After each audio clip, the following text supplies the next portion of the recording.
त्वमेव माता च पिता त्वमेव त्वमेव बन्धुश्च सखा त्वमेव त्वमेव विद्या द्रविणं त्वमेव त्वमेव सर्वं मम देव देव।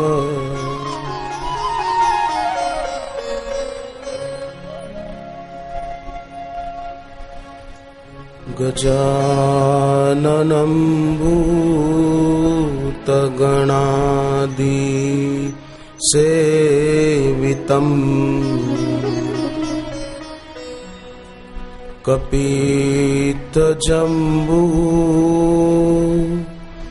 फलचारुभक्षणम्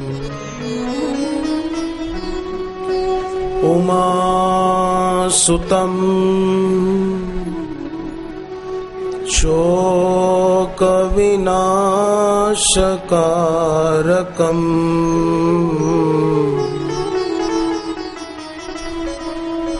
नमामि विघ्नेश्वरपाद पंकजम्।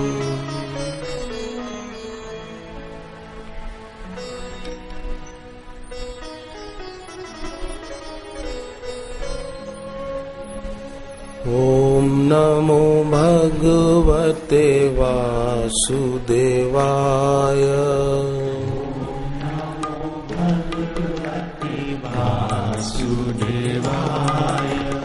ओम नमो भगवते वासुदेवाय। ओम नमो भगवते वासुदेवाय। ओम नमो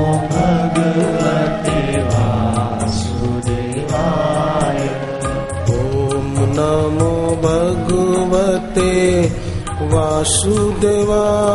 ओम नमो भगवते वासुदेवाय।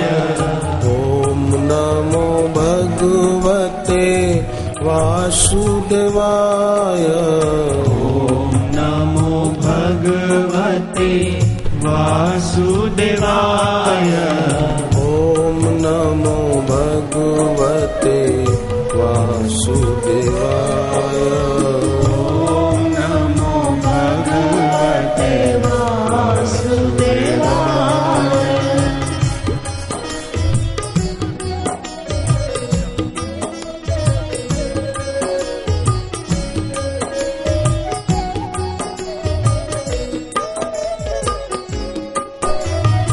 ओम नमो भगवते वासुदेवाय। ओम नमो भगवते वासुदेवाय। ओम नमो भगवते वासुदेवाय।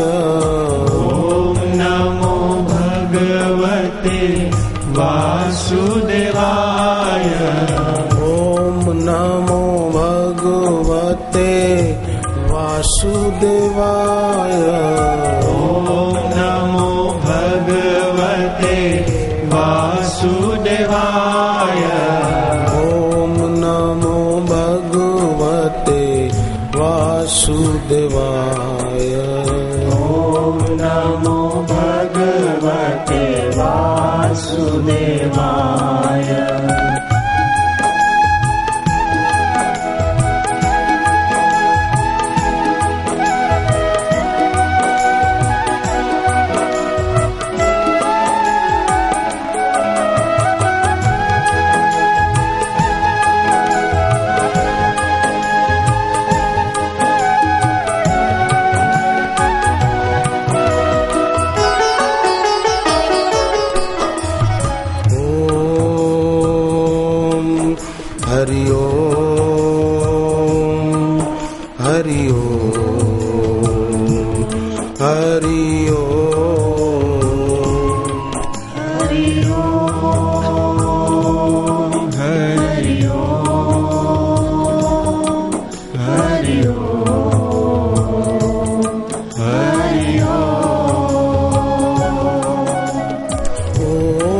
हरि ओम हरि ओम हरि ओम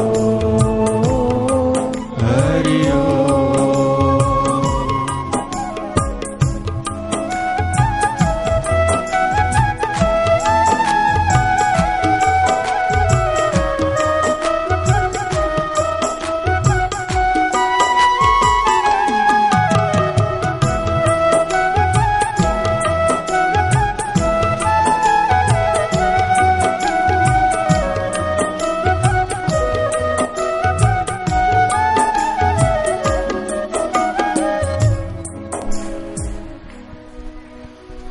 नमामि गंगे तव पाद पंकजम् सुरासुरैर्वन्दित दिव्यरूपम् भुक्तिं च मुक्ति च ददासि नित्यम् भावानुसारेण सदा नराणाम्।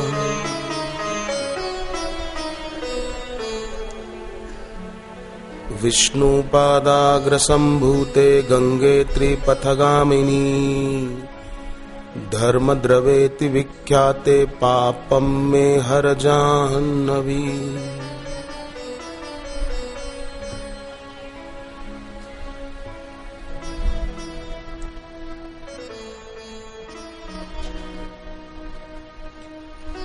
गुरुदेव के पावन दर्शन के लिए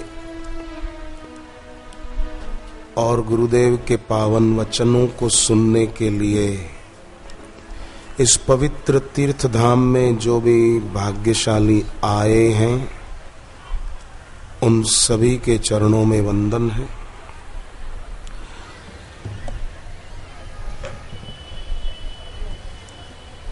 सत्संग में जाने वाले, गुरु से दीक्षा लेकर जप करने वाले भक्त, वो भी संसार में चारों तरफ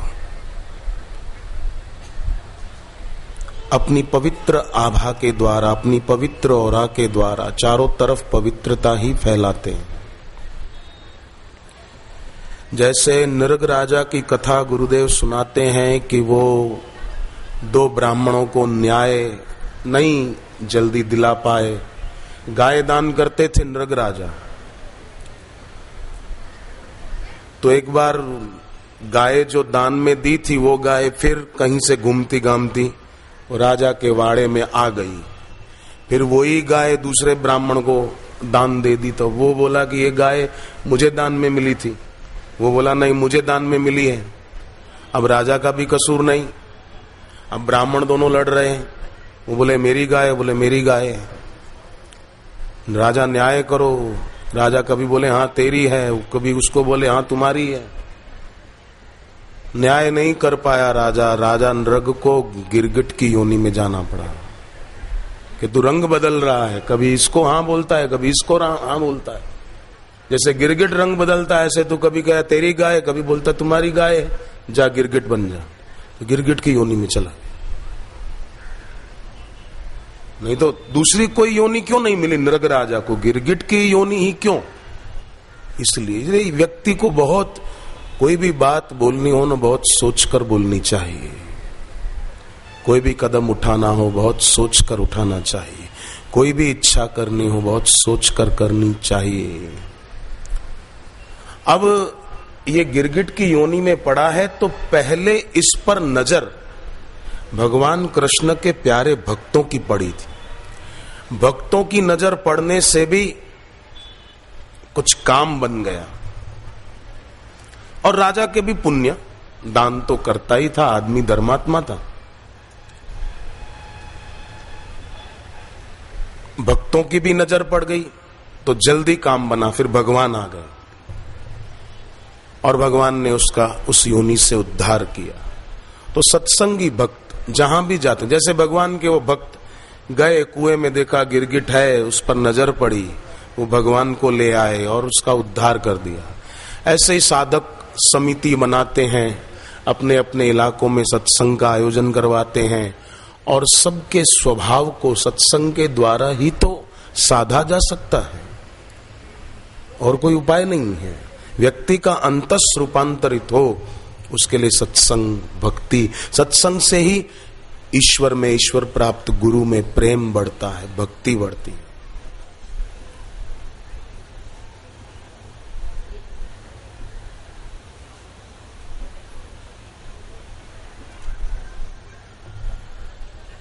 दाग धुलते हैं। भगवान कृष्ण जहां पढ़ते थे ना, सांदीपनि ऋषि के गुरुकुल में, उज्जैन में, आप देखो उस जगह का नाम आज भी, उस एरिया का नाम जहां कृष्ण भगवान पढ़ते थे, गुरुकुल में रहते थे, उस जगह का नाम आज भी अंकपात है। उज्जैन की तरफ के कोई आए होंगे तो उनको याद होगा, अंकपात।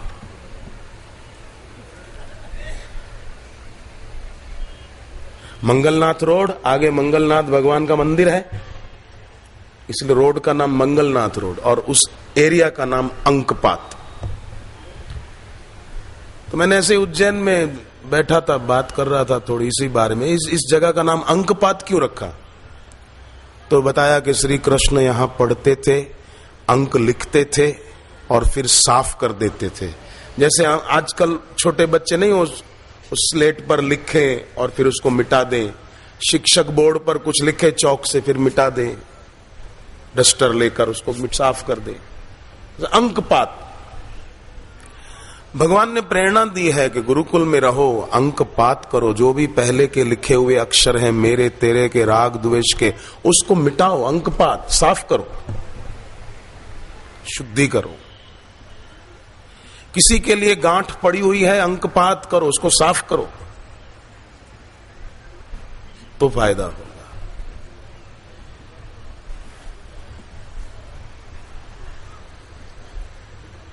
उन्नति होगी। देखो, मां होती है ना, वो बच्चों का काम करके बहुत खुश होती है। ऐसे ही भगवान और भगवत प्राप्त गुरु अपने भक्तों का काम करके बहुत खुश होते हैं। उनकी उन्नति होती तो खुश होते हैं, तो उनको भी प्रसन्नता होती है और उन्नति हमारी होती है, हमको फायदा होता है।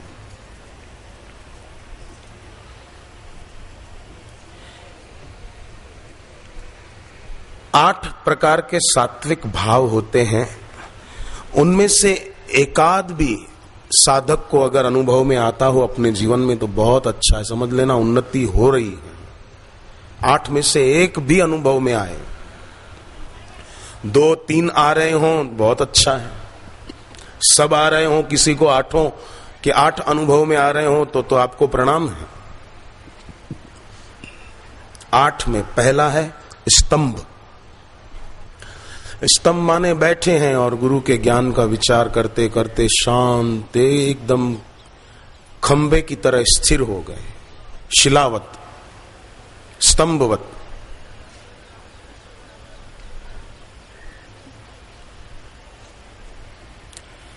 ये पहला सात्विक भाव। गुरुदेव ने जो एकदम तत्व ज्ञान की बातें बताई, उसको विचारते विचारते शांत हो गए। ये अगर हम में से किसी को अनुभव में आता हो, घर में बैठे हुए भी कई बार ऐसा होता हो, तो समझो गुरुदेव का शक्तिपात हम पर हो चुका है, उनकी करुणा दृष्टि हम पर निश्चित रूप से बरस चुकी है। उन्होंने हमारा हाथ थाम लिया, उन्होंने हमें अपना मान लिया। दूसरा, स्वेद। कभी बैठे हैं ध्यान में मानसिक जप करते हुए और अचानक शरीर पूरा पसीजने लगे, भले मौसम गर्म ना हो, घर पे बैठे हो सुबह के समय, शाम के समय, और एकदम शरीर पसीजने लग गया। कई लोग पहले प्राणायाम कर लेते हैं ना, कई लोग बाद में करते हैं, तो ये भी अच्छा है, जैसा अनुकूल पड़े। पर सुबह जल्दी करो तो थोड़ा धूप करके करो। सूर्योदय के बाद प्राणायाम करते हो तो फिर इतनी धूप आदि की जरूरत नहीं भी है, पर करें तो अच्छा है।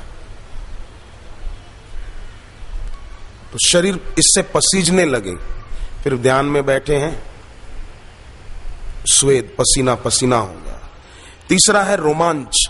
रोमकूप जो है हमारे शरीर के, वो एकदम पुलकित हो जाए। जैसे कभी कोई डरावनी बात सुनकर कैसे रोमकूप खड़े हो जाते, सिहर जाते, ऐसे कभी कभी अपने मालिक की, गुरु की याद आते ही ऐसे रोमांच हो आए, शरीर पुलकित हो जाए।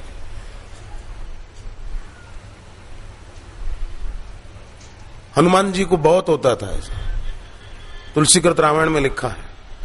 राम जी एक दिन बैठे थे वाटिका में, आम के पेड़ के नीचे, और हनुमान जी ने देखा कि राम जी को पसीना निकल रहा है। मेहनत काम करके आए राजमहल से, थोड़ा आराम करने के लिए बैठे, पसीना निकल रहा है, हवा नहीं चल रही है। तो हनुमान जी ने कुछ उस समय जो होगा हवा करने के लिए, वो हनुमान जी ने उठाया, जैसे हाथ पंखे रखते हम लोग, ऐसे हनुमान जी राम जी को हवा करने लगे। और रामायण में लिखा है, मारुत सुत तब मारुत करही, पुलक बपुष, ये तीसरा सात्विक भाव, पुलक, पुलक भी कह दो, रोमांच भी कह दो, पुलक बपुष, शरीर पुलकित हो गया कि मेरा सौभाग्य के सेवा मुझे मिल गई, और भी कोई कर सकता था, मेरा अहोभाग्य, मुझे सेवा मिली। सेवा करनी हो ना तो इस भाव से करनी चाहिए, कोई और भी कर सकता था, पर मेरा सौभाग्य कि मुझे मिल गई। मारुत सुत तब मारुत करही, मारुत हवा, पुलक वपुष लोचन जल भरही, दूसरा सात्विक भाव। एक सात्विक भाव पुलक, दूसरा सात्विक भाव लोचन जल भरही, अश्रुपात, ये एक सात्विक भाव। स्तंभ, स्वेद, पुलक कह दो, रोमांच कह दो, और अश्रुपात चौथा, लोचन जल भरही। जब करते करते कभी अनायास घर पे, ट्रेन में, बस में, कार में, और आंखों से प्रेम भक्ति के आंसू बह चले, ये चौथा सात्विक भाव है। पांचवा है कंप। कभी कभी ध्यान जप करते हुए शरीर कांपने लग जाए, कभी कभी गुरुदेव निकट से दर्शन देने आ गए तो शरीर एकदम, शरीर में कंपन शुरू हो गया, ये भी एक सात्विक भाव है।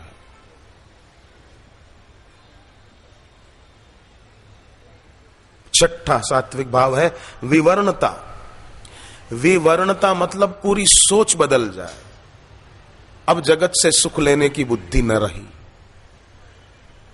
अब रुपयों में लोभ नहीं रहा। ठीक है, घर चलाने के लिए कमा लेते हैं, बच्चों के लिए थोड़ा रख लिया है, पर लोभ नहीं है। ठीक, अपने कर्तव्य का पालन कर रहे हैं, घर गृहस्थी में है तो निर्वहन ठीक से कर रहे हैं, कुशलता से कर रहे हैं, पर लोभ नहीं है, क्रोध नहीं है, ईर्ष्या नहीं है। 4 दिन की जिंदगी है, क्या किसी से ईर्ष्या करना, क्या किसी से झगड़ा करना।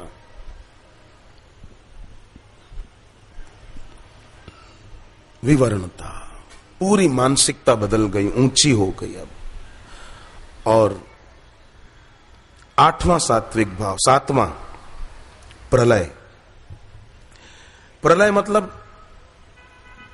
सुख आता है जीवन में, कभी दुख आता है, अनुकूलता आती है, प्रतिकूलता आती है, पर अब बीमारी होती है, कभी तंदुरुस्ती होती है, अब उसमें शरीर और मन विचलित नहीं होता है। अब कोई मान दे या अपमान कर दे, पर प्रलय अब विचलित नहीं होते। और 8वां है स्वरभंग। कुछ बोलते बोलते स्वर भंग होने लगे, आवाज लड़खड़ाने लगे, बोल न पाए। ये 8 सात्विक भाव है।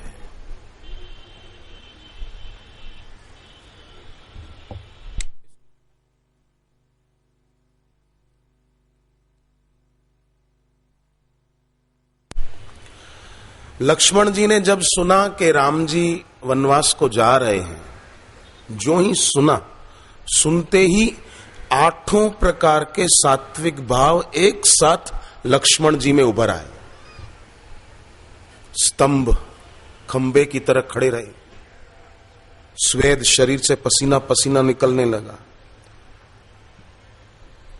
पुलकित हो गए, रोम को पुलक रोमांच आया, स्वर भंग होने लगा कि राम जी जा रहे हैं 14 साल वनवास को। अश्रुपात भी होने लगे। ऐसे 8 एक साथ उभर आए थे।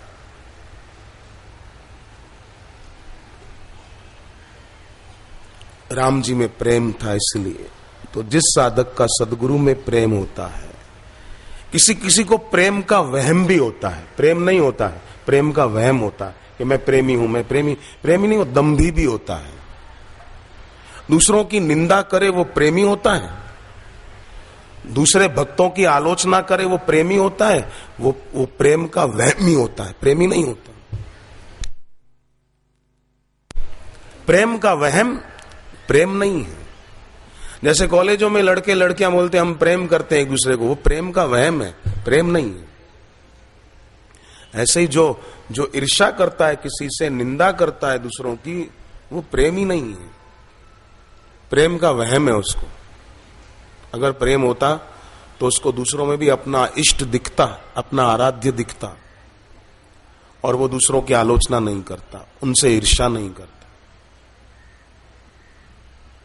जहां जहां नजर मारी पड़े यादी भरी चे आपनी, क्यों ईर्ष्या करूं, क्यों चुगली करूं? सब में ब्रह्म है तो फिर ब्रह्म की चुगली करेगा, ब्रह्म की निंदा करेगा। अगर वेदांत की दृष्टि से भी देखें तो जो वेदांती हैं, जो अपने आप को बड़ा वेदांत का बड़ा ऊंचा आदमी मानते हैं, वो ब्रह्म नहीं है, तेरा भ्रम है। अगर आलोचना कर रहा है, चुगलियां कर रहा है, निंदा कर रहा है, किसी को गिराना चाहता है, तो वो भ्रम है। ऐसे भ्रम वाले लोगों को चाहिए कि भक्ति खूब करें।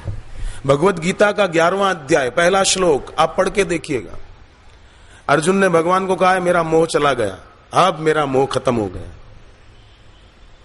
अब कह दिया तो फिर उपदेश देने की जरूरत ही नहीं थी, पर भगवान को पता था अभी मोह गया नहीं है, अभी है। इसलिए 11वें अध्याय के बाद 12वां अध्याय भक्ति योग नामक अध्याय है कि भक्ति की जरूरत है। तो जिनको भ्रम हो जाता है ना कि अब मेरा तो कल्याण हो गया, मेरे को तो भगवान का साक्षात्कार हो गया, मैं भी अब ब्रह्म हो गया, तो जिनको ऐसा भ्रम हो जाता है उनके लिए फिर भगवान ने 12वां अध्याय भगवत गीता का भक्ति योग नामक अध्याय बताया है। फिर 13वां भक्ति योग के बाद पहले गुरु में भक्ति पक्की करो, फिर क्षेत्रज्ञ विभाग योग है।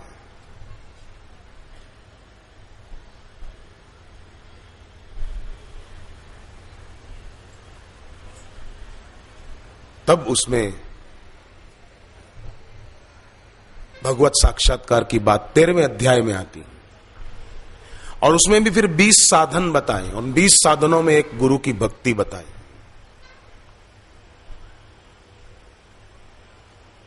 और गुरु में भक्ति होगी तो इन 8 प्रकार के सात्विक भावों में से एकाध तो आएगा ही। आपने 8 सुन लिए, आप खुद अपने अंदर देखें, आपको लगेगा कि इनमें से कोई न कोई, जिसकी भी गुरु के चरणों में आस्था है, उसको इस 8 में से एकाध का 2 का अनुभव तो जरूर होगा। और 8 में से कोई भी हो रहा हो तो निश्चित जानना कि गुरुदेव ने आपका हाथ थाम लिया, आपको अपना मान लिया, इसलिए ये अनुभव होते।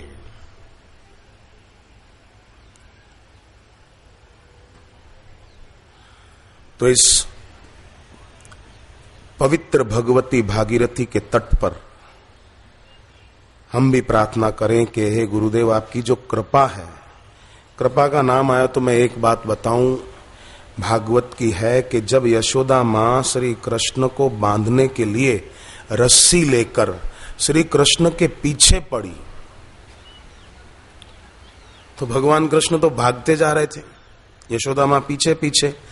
तो क्या हुआ कि भगवान की स्वतः सिद्ध शक्तियां तैयार हो गई भगवान की मदद करने के लिए, ईश्वर की शक्तियां,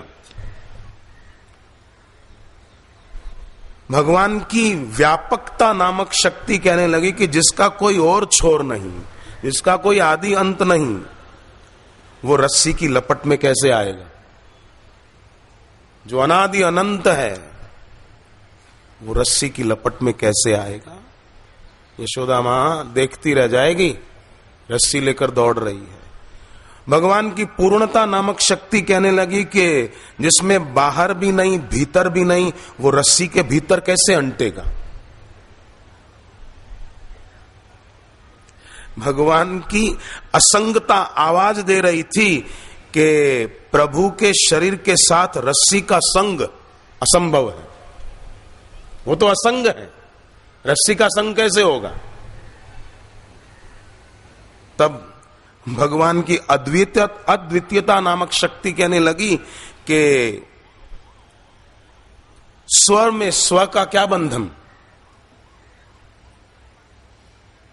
स्वर में स्वर का क्या बंधन, स्व में स्व का क्या बंधन। इसी आपाधापी के बीच भगवान की कृपा, कृपा देवी,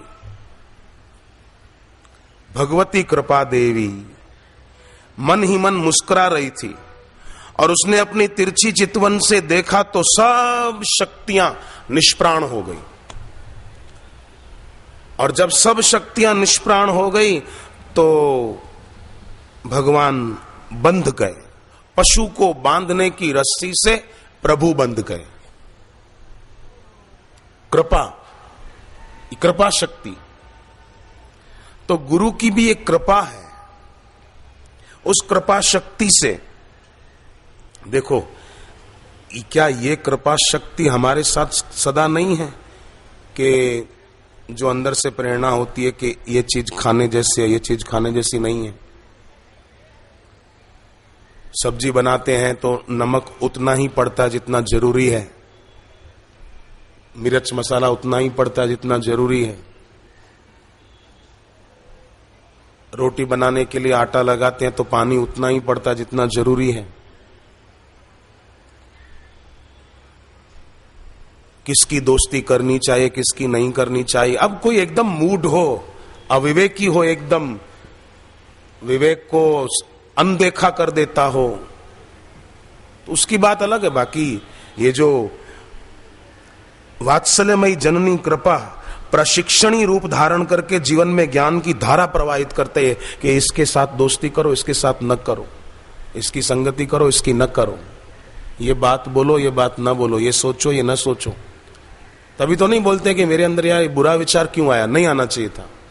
ये वात्सल्यमयी कृपा प्रेरणा देती है कि ये गलत है, इसको छोड़ दो। वो कृपा है और वो कृपा चाहती है कि हमारा उद्धार हो, हमारा कल्याण हो, हम सदा के लिए सब दुखों से छूट जाएं। इसलिए वो सत्संग में पहुंचा देती है कृपा शक्ति। वही कृपा शक्ति अपने अपने इलाकों में सेवा की प्रेरणा देती ताकि हृदय शुद्ध हो जाए, सेवा करके, निष्काम कर्म करके। वही कृपा शक्ति जल्दी उठने को प्रेरणा देती है, वही कृपा शक्ति जप करने को प्रेरणा देती है, वही कृपा शक्ति सावन के महीने में, अधिक मास में अनुष्ठान करने की प्रेरणा देती है ताकि वो अपना काम और करे और हमारा कल्याण हो। तो हम लोग इस पतित पावनी भगवती भागीरथी के तट पर आए हैं तो एक बार सब मिलकर, भागवत में गोपियों ने जो भगवान कृष्ण की स्मृति में वचन कहे हैं, प्रेम और भक्ति को बढ़ाने वाले, वो हम लोग सुनकर दोहरा लेंगे। मैं बोलकर अपना मुख पवित्र करूं, आप भी सुनकर बोलते हुए दोहराते हुए अपना मुख पवित्र करें। इस भगवती भागीरथी के तट पर के हमारा गोप गोपियों जैसा प्रेम तो नहीं है, परंतु हमारा प्रेम बढ़े ऐसी प्रार्थना तो हम करते ही हैं, क्योंकि इसकी शोभा बढ़ने में ही है और इसमें रुक्षता ना आए, कमी ना आए।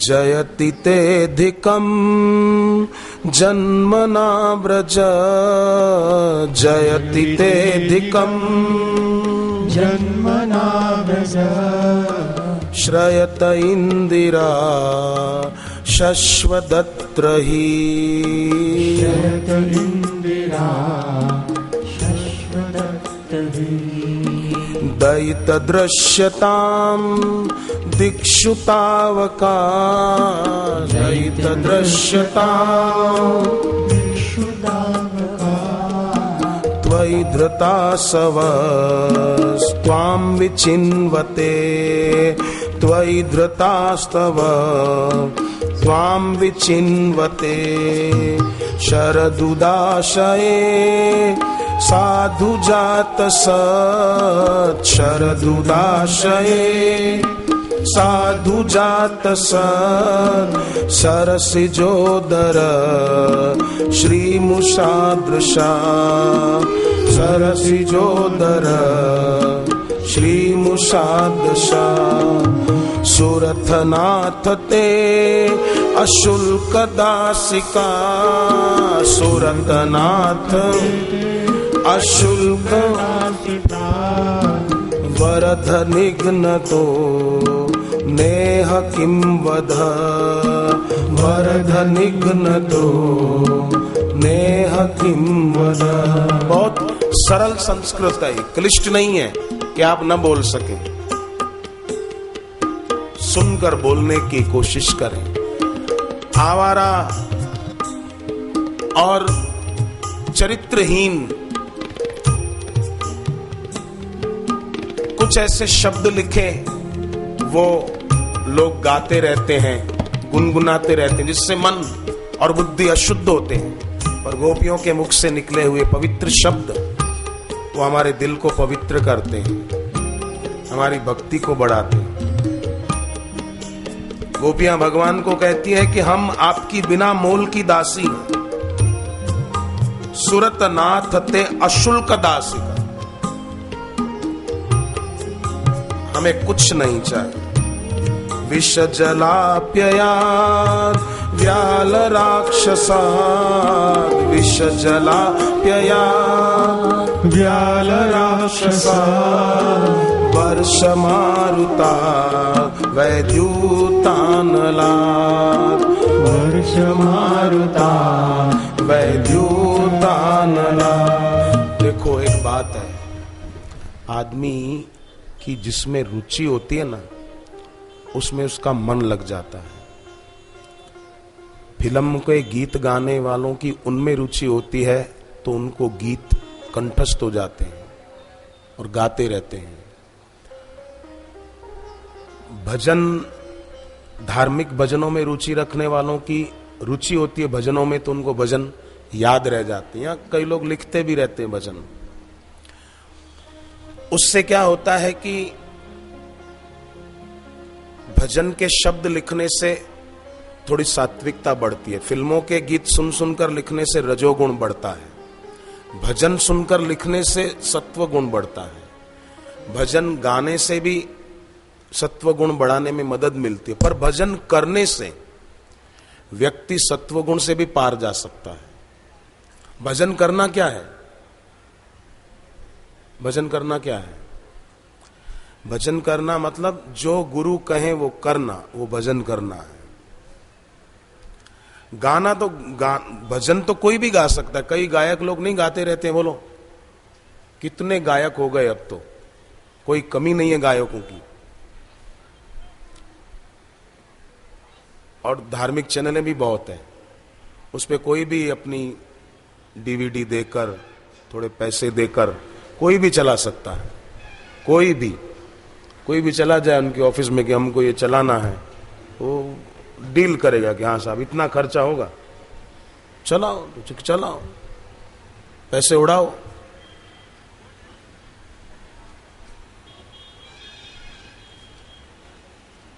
कितना लोग आजकल मेरा नाम हो जाए उसमें पड़े हैं, मेरी भक्ति बढ़े उसमें नहीं पड़ते हैं सब, मेरा नाम कैसे हो जाए बस।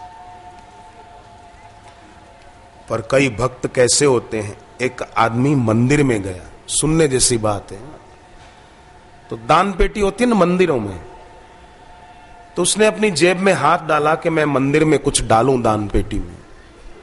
जेब में हाथ डाला तो खाली एक 2 रुपए की नोट थी बस।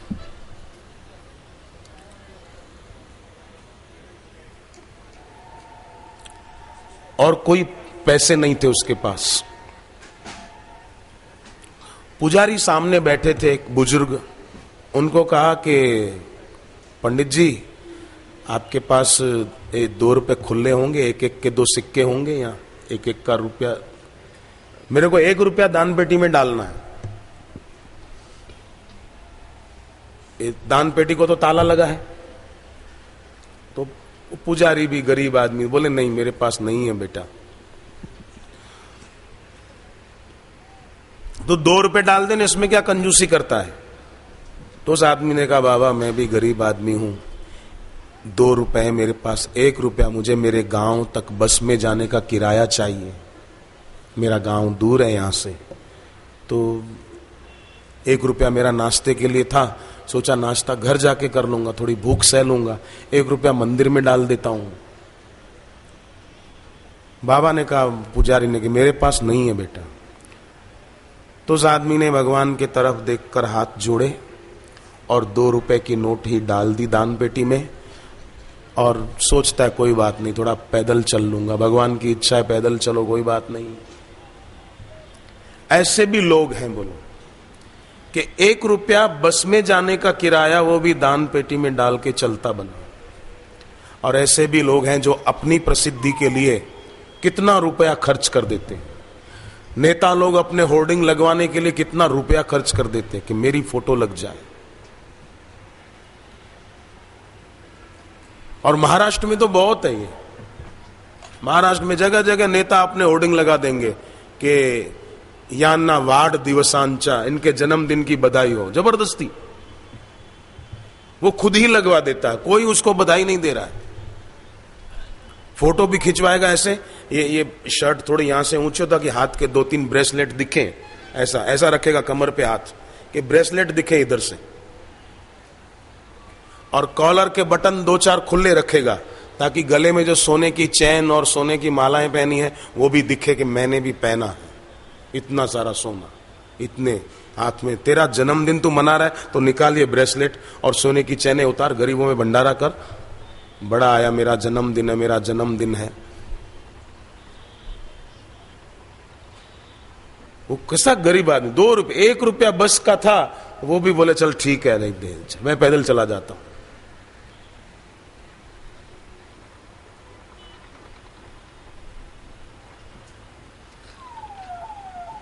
और एक आदमी आया मंदिर में, पुजारी को कहा कि ये दान पेटी है, बोले हाँ दान पेटी, जिसको जो स्वेच्छा से डालना हो इसमें डाल सकते हैं। अच्छा तो मेरी इच्छा है लॉटरी का टिकट डाल दूं दान पेटी में। पुजारी ने कहा डाल दो, लॉटरी खुली तो मंदिर का जीर्णोद्धार कर देंगे, अच्छी तरह बहुत आलीशान भव्य मंदिर बना देंगे भगवान का, डाल दो। उसने लॉटरी का टिकट दान पेटी में डाल दिया, जाते जाते कहता गया कि तारीख पूरी हो गई है, पुराना है।